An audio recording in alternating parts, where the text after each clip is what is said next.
Wah! Perfect landing. Hi everybody, I'm Jessica Tuckerman from RoundRobinWrites.com, and on this particular booktube video, I'm talking about An Ember in the Ashes audiobook. So on my way home from work today, I finally finished listening to An Ember in the Ashes by Sabaa Tahir, and the voices who read this amazing piece of work were just phenomenal. I was always in the story. I didn't want to take my headphones out to get to work, which, I mean, like, is all the time anyway, so whatever, but I especially didn't want to because of this book. It was so amazing. I loved the characterization, and I loved the dystopian setting that we were given, that we were finally given someone inside the oppressive government that didn't necessarily want to be inside the oppressive government. So I guess in a sense, with Elias's character, we didn't necessarily get someone who was giving us that point of view, but at the same time, we absolutely got that information, even though he didn't agree with it. So that was really refreshing to read, since most of the dystopian novels are like, here I am, young, chosen 16-year-old, and there you are, oppressive government, and we have to move on from there.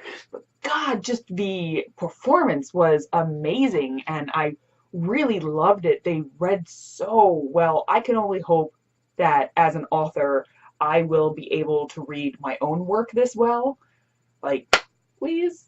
They just sucked you right in. They had the right voices for every character. They had the right timbre. They had the right speed. I didn't have to adjust anything in my Audible settings in order to listen faster or get somewhere. The pacing of this story was exactly what it needed to be.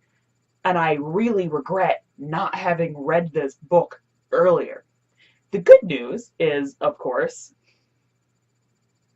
A Torch Against the Night is already out, and I can just buy it and stick it in my Audible my TBL. The bad news is, there is no bad news. There's just no bad news.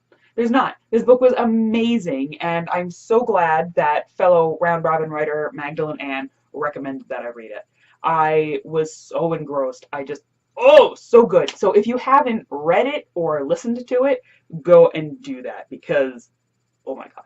And while I have your attention, I figured I would talk about something else. So up next on my TBL is actually The 100 by Cass Morgan, which I'm really excited about. And I got into because the TV show came out, and Magdalene Ann also recommended that to me.